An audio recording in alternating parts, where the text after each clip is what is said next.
Hi everyone, Nubkeks here, and in today's video I'm going to give you my full review of Final Fantasy XIV Stormblood, the Stormblood expansion.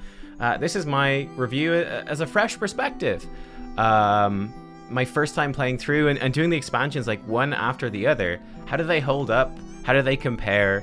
And yeah, we'll dive into it, right? Again, I also did reviews, of course, of Heavensward and of A Realm Reborn. I will do a review for Shadowbringers in the next month or so, and then of course Endwalker, which is dropping in November. Once we're done Endwalker, I'll do a review of that as well.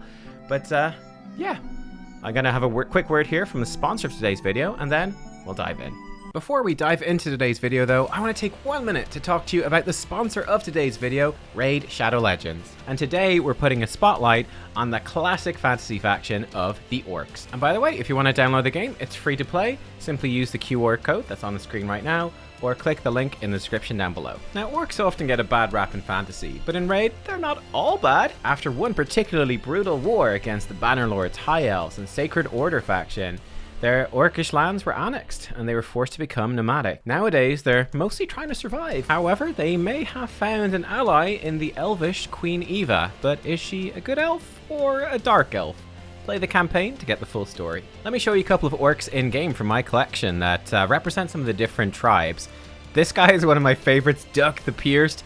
Got this big old shield with a big old skeleton, and look at that cheeky grin. That guy, you know, he likes being pierced. What can he say? The most powerful orc that I have though is Iron Braggo, who I actually earned through one of the events in game. He's got some awesome stuff. Fearless Charge is one of his first moves, and this absolutely slams that single target damage and also puts increased defense on him while also boosting the defense of his team as well. He is a tank who hits really hard, and this month in Raid there's also a whole bunch of special events happening, including fragment events to get some brand new legendary champions, including a very jam-packed Halloween event lineup towards the end of the month. If you want to dive into Raid, check out those events and get an awesome head start. All you have to do is hit the link in the description or scan the QR code that is right here on screen. And any of you that are new players that do that will get a free epic hero, Chinoru, who's amazing in the Doom Tower. 200,000 silver, 1 XP boost, 1 energy refill, and 1 ancient shard, so you can start summoning awesome champions for your own as well. You'll find your rewards in-game up here in the top right hand corner. If you click the inbox button, they'll be there for 30 days. And yeah, good luck. I'll see you in-game. Okay, so where to begin? Oh my goodness, Stormblood. You know what? Before I talk about some of the details, let's get the easy stuff out of the way first. Visually, and some of the visuals playing here in the background. Visually, absolutely incredible. Absolutely incredible. The expansion looks awesome. The zones are gorgeous. The raids, the dungeons are gorgeous. In particular, Castle Doma, the siege of that, absolutely astonishing. So cool. Just so awesome. And that was like a consistent thing. The Gimlet Dark as well in the post quests, absolutely just visually astonishing and awesome settings. The music also wonderful. We're here in Yangsha, which is one of my favorite songs. A really weird instrument being played. I don't even know what it is. But yeah, the visuals, the audio, incredible. They dropped PS3 support for this expansion, and it definitely showed in the sort of technically the things that they were able to do in some of these zones and dungeons and raids. So yeah, all that stuff is absolutely fantastic. Okay, cool. That's the simple stuff that's easy to get out of the way and is a clear, unquestionable improvement. The funny thing, I want to do a big chunk here on story. I want to do a big chunk on story.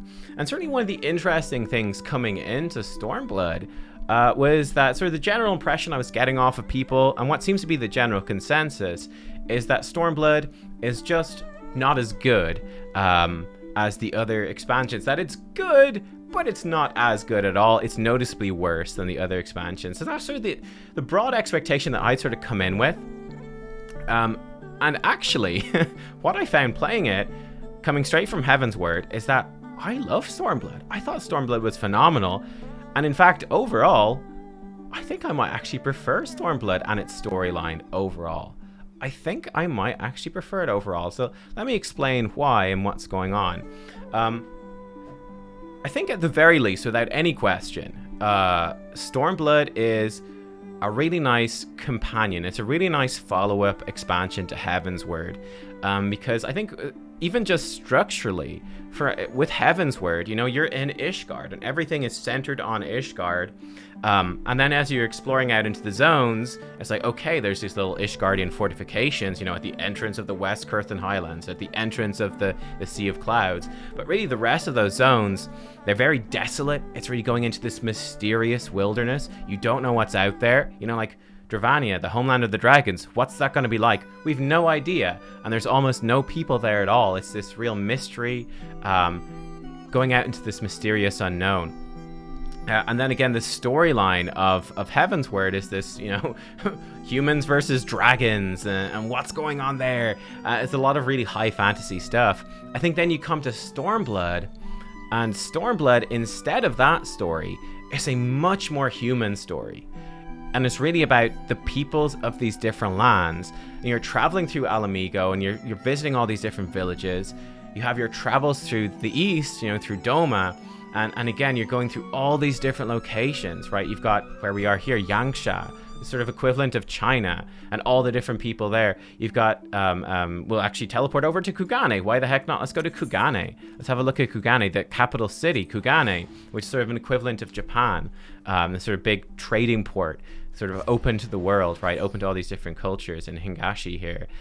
You've got the Azim Steppes sort of referencing a good bit the Mongols. It was interesting there as well. But one of the big points is that it feels like this huge world with all these different cultures. So many different cultures, so many different experiences, so many different people. It makes it just feel so much bigger. I think the Azim Steppes in particular did this well, where, you know, the Azim Steppes, you got these nomadic tribes. The fun thing is that there's just so many different tribes within that, with all their own way of life and all their characters that you get to meet. You know, you got the Mole, and the Mole are, you know, they're very humble, they're very quiet, fairly peaceful. Then you've got, in comparison, you got the Dotharl, who are just all about fighting, and their whole beliefs are centered around the idea of reincarnation, that great warriors will be reincarnated and reborn in their children if they you know, lead a glorious battlefield life. So I thought that was just that was super well. And again, I think it's a really good compliment. And, you know, after Heavensward, I think the world certainly felt bigger for sure. But I mean, after Stormblood, the world feels so much bigger. Also, tying into that kind of directly, the Garlean Empire, you know, one of the central villains. I certainly think that in A Realm Reborn, you know, the Garlean Empire, they were good. They were a fine villain, but they're a fairly generic villain, let's be honest. They're fairly generic. It's the evil empire. And you know, oftentimes they can often be almost comedic. They could often be a little bit silly.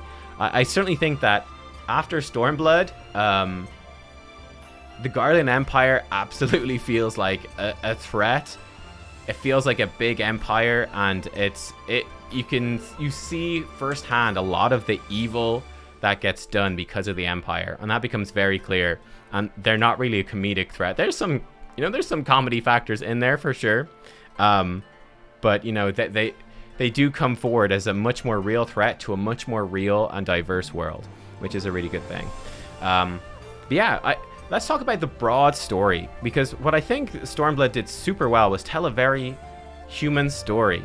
It's the story of oppression. It's the story of struggling against tyranny, of the, you know, the abuse that these oppressed peoples can endure, and what they're going through. And I thought it did an incredible job. I thought it did that so well. And particularly, it's a slow burn to start the expansion. There's no question about that. I thought it was very slow to get going.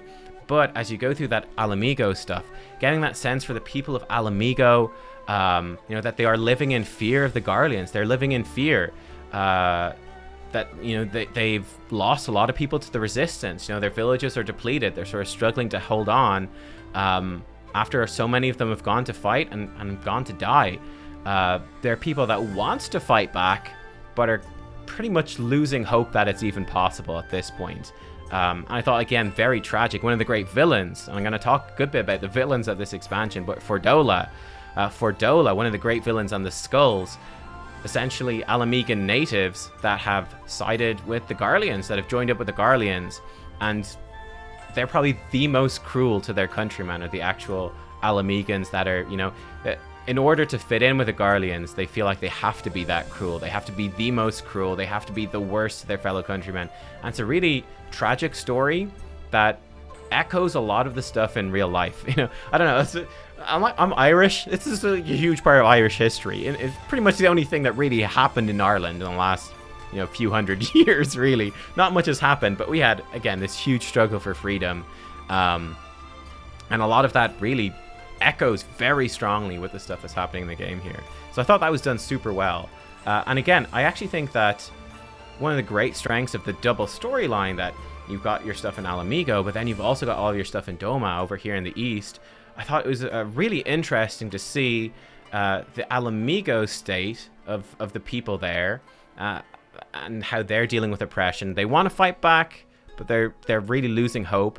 But then comparing it to the state of Doma, where they've been oppressed for longer, it's more established, and they don't even want to fight back anymore, really. That most of them have just given up. They're completely hopeless. They've completely accepted it, and it almost feels like the sort of the cruelties that are inflicted on them are almost just routine at this point. It's almost like, kind of, what's the point almost of treating them badly, because they've no heart to fight back, really. And I thought that was seeing the two sides of it, the two different cultures and their position in that sort of storyline of oppression. I thought that was actually really good and really interesting, and gave so much depth to the story. I thought that was one of the big strengths of it. Big strength. But yeah, I thought that was done really well. Funny enough, overall, I'd actually say I probably prefer the Alamigo story. I think a lot of people prefer the Dolmen story. I actually really enjoy the Alamigo story. You know, that you've got your initial foray through fighting on the fronts at Rauban, on the war fronts, but, you know, not making too much headway, meeting the resistance, meeting the people of Alamigo, and not really getting too much success. You finally start to make a bit of a breakthrough, and then Xenos comes in and just destroys you. And then you have your whole storyline over in the east. And then I loved coming back to Alamigo, and it was like, okay, we've done all this stuff in the east. Time has passed. The resistance has been recruiting. Rauban has been leading the army. We've been building up. We've got assistance from the east now. We're building up. We're ready to go. And then you have this military campaign throughout Giribania, right? Throughout Alamigo. And it's like zone by zone, fighting forwards, culminating in this, you know, this siege, this epic assault on the city of Alamigo itself. I thought that was just incredible. It was so epic. I loved it. The build up and just that yeah, that travelogue assault almost. I thought it was phenomenal. It was so well done. And yeah, also interestingly, that end 4.0, the core game, the core Stormblood game, it felt like a definitive ending. It was like, bam, we got there. That was it. In fact, let me actually teleport over there right now. Oh, that's Ether Compass, not that. Let's teleport over to the locks. Waste all my gil. It's totally cool. But yeah, I thought it was epic. It was so epic. I loved it. In contrast, I actually didn't like the Dolmen storyline as much. I thought the Dolmen storyline struggled a bit in terms of the plot. Like, what was the purpose of being there? It felt a little bit wandery, a little bit aimless at times. I thought that was a bit weaker. I think the strength of it really was that, again, you were seeing so many different cultures, so many different zones with really good variety, much more variety than over in Giribania, really varied zones, but a little bit struggling in terms of some of the plot structure. I thought it was a bit weaker. But yeah, it was still overall good. I will actually touch on swimming. I think definitely the weakest zone by far was the Ruby Seas. That was definitely a weak zone. I think one of the big appeals of the expansion is supposed to be swimming and underwater zones and stuff. I think the swimming is phenomenal. And again, it just makes the world feel bigger, more natural, feels less gamey when you can swim around. You know, it's not invisible walls blocking you. So I think that's fantastic. It's really good. I thought the underwater zones were actually disappointing. You know, there's no combat there. Like, we found a big shark swimming around and I could just swim through it with no collision. I thought that was disappointing. My favorite underwater part was actually here in the locks, believe it or not, where you've got these salt lakes and you could actually swim under those salt lakes. You need to do so for a couple of quests. And I thought, again, there's nothing much happening, but it's just these ruins encrusted in salt, and it's sort of like really quiet and eerie and ominous. I thought it was a good atmosphere piece, but yeah, there wasn't too much really at all to do underwater. So I felt that was actually pretty underwhelming, unfortunately. That was definitely a downside. I don't know what's going on here. My goodness. Okay, I want to talk about the characters. So overall, I love the story, and I love the very human story that it was telling, which I think is really the most Final Fantasy stories. The best ones are really ones that really hit close to home and really resonate with through the human stories, real stories. I think where they had some success but also some struggles, though, was with the characters. I think that's one of the biggest points where Stormblood is weaker, is in the characters, specifically in the main characters for the good guys. I think the villains were phenomenal. I'll come back to the villains in a second, but I think because you had these two storylines, the two sides of the world, there are just so many characters that need to be brought into that. There's so many that they don't get to shine as much individually as the characters in Heavensward did. And again, this also comes into the fact that in Heavensward, you're really centered in on Ishgard, and you're constantly returning to Ishgard and checking with Aymeric, checking with Sataru, traveling around with Alphino and Estinian and Asael. There's so much drama, there's so much conflict, and all these characters as well, they're discovering things that are making them reassess really their fundamental beliefs and really changing them as people. There's a ton of character development in Heavensward. You don't get that really as much at all in Stormblood. I think a good comparison is Hien. Hien is a good kind of Stormblood's version of Aymeric, as it were. Hien's a great character, and I love him, and he's fantastic. But Hien kind of comes in as a complete package, and he doesn't really change all that much. He comes in, and he's calm, he's confident, he's a phenomenal leader. He's just great in general, and he gets shit done. He does a lot of shit, right? But he doesn't really change, and there isn't really too much conflict. He's just he pretty much stays the same. It's just awesome from beginning to end. Whereas Aymeric, he had to go through the whole stuff of like, hey, all the stuff that you've believed, all your religious beliefs and everything, they were all lies. You got to face up to that. Oh, and by the way, your dad's also the Archbishop. Yeah. So good luck with that. And lead a whole civil uprising and change the face of the path of your nation, the fate of your entire nation, at great personal cost. That wasn't really. You didn't have that equivalent as much in Stormblood.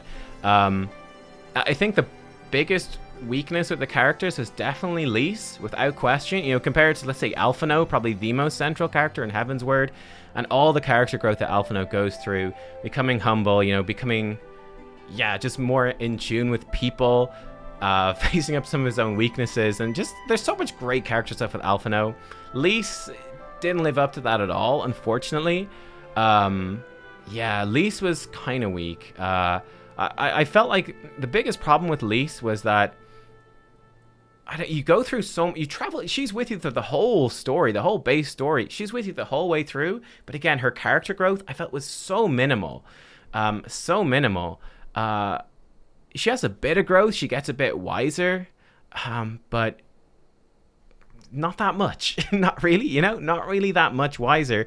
And then ultimately you come back to Alamigo and Conrad, who I actually thought was a really fun side character, this really quiet-spoken, soft-spoken, old resistance leader. I loved him as a character, but when he gets killed off, he names Lys as his successor, right? Lys, you're going to be the leader now of the resistance. And it's like, I just felt like she's the leader because she's the main character. I didn't feel like it was earned. I didn't feel like it was deserved. I didn't feel like it made sense, especially because at that point, we hadn't really done all that much in Alamigo. Lys really hadn't done much there or been there very much, and it felt very undeserved, and I felt that was disappointing. I did feel like once she became the leader of the resistance, once she puts on the dress, I think she becomes more interesting as a character, because she is a new leader, but she's aware of her limitations. She's aware that she's inexperienced. She's got that humility. She's got that honesty. And she's also just a thoroughly good character. She's honest. She wants the best for people. I thought that she becomes a better character then, but I just felt her path to get there was very long and felt like it didn't really go anywhere. So that was unfortunate. That was very unfortunate. Likewise, I think the Scions also, it was something they did well in Heavensward by killing them off, effectively, nearly all the Scions killing them off at the start of Heavensward, is just you, Alphino, Tataru.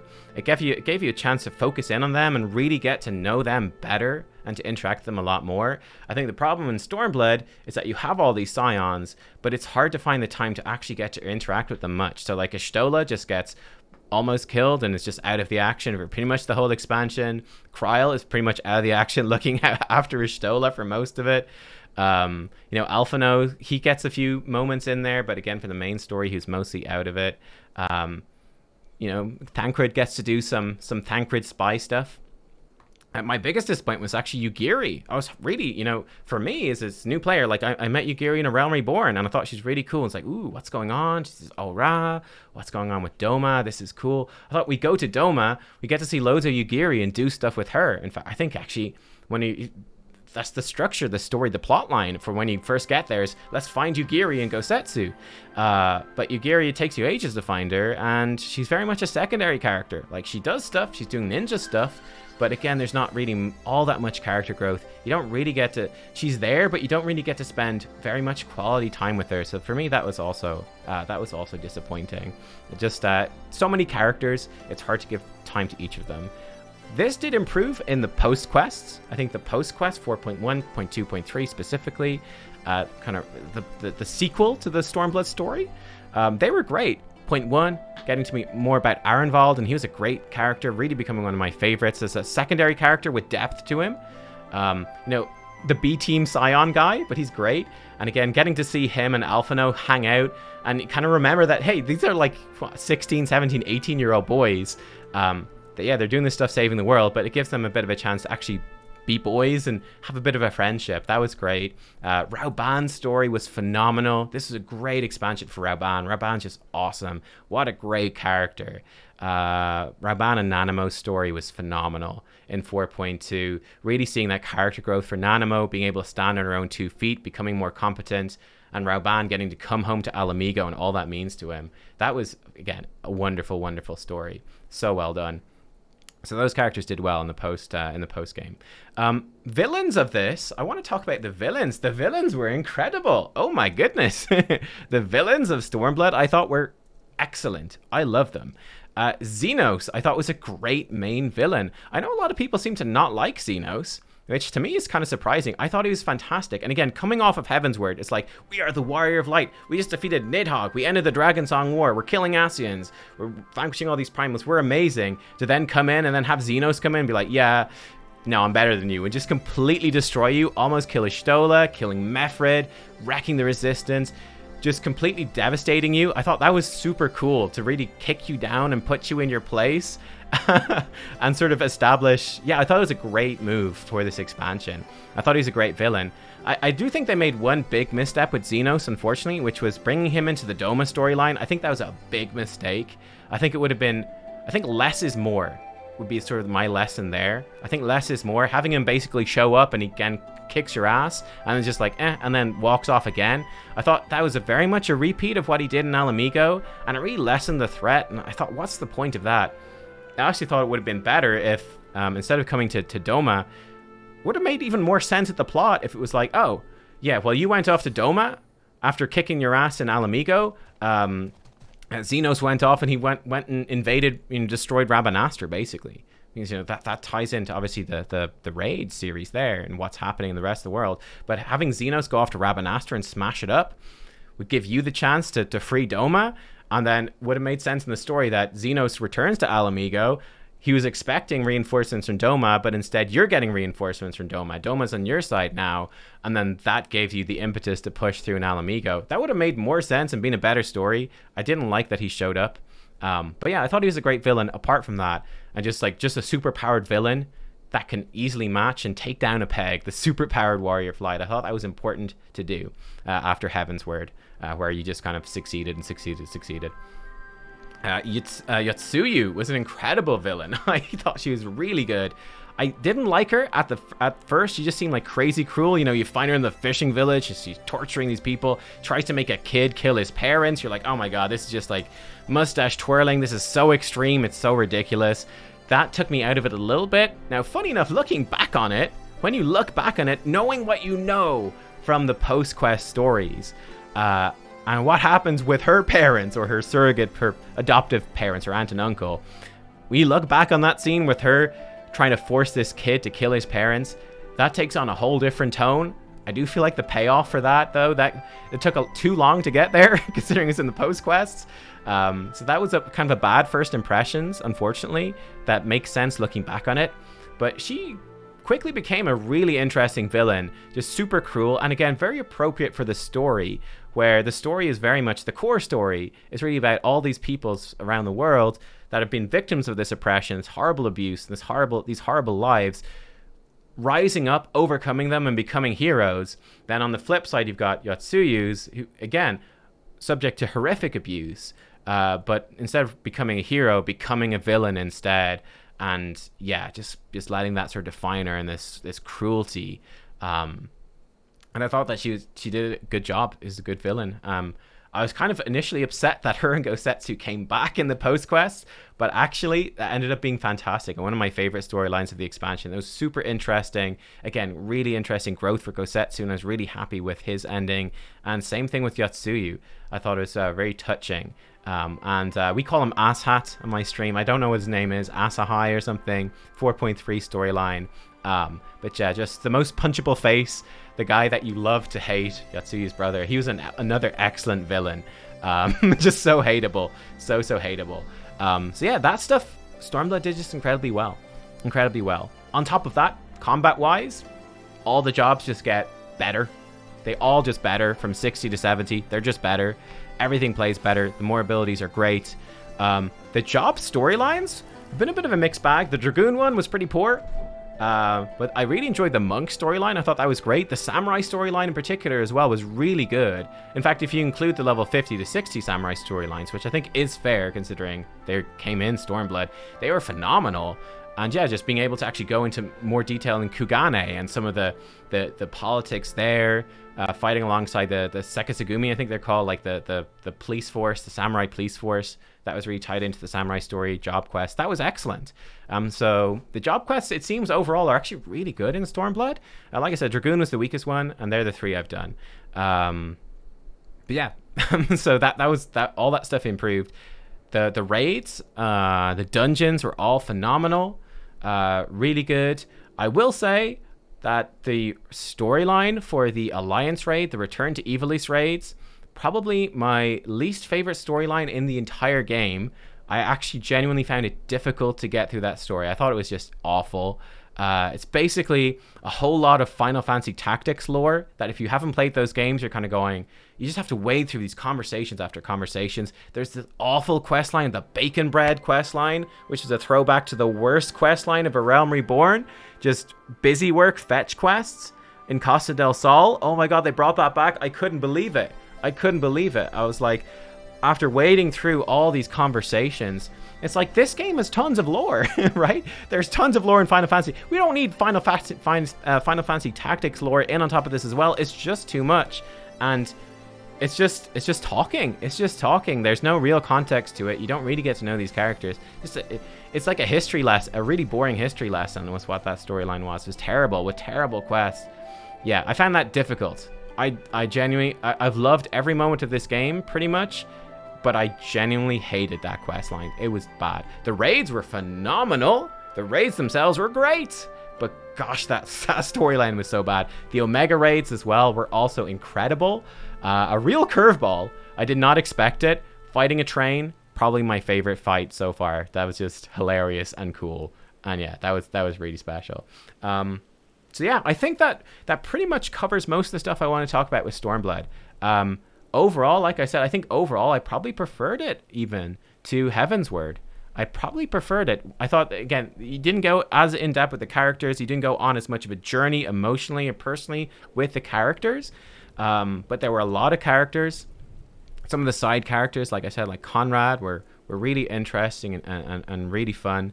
And the thing I enjoyed overall, though, was the overall story of these people, of this world, that it is now such a big world with so many people, so many cultures, and yeah, just the real villains of the Garlean Empire and what they're doing to them, or what they have done and what they want to do, moving forwards from that 4.4, 4.5 stuff, the Black Rose, and the Emperor, and freaking Solus, right, yeah, there's a lot going on. So there you go. That's my review. That's what I think.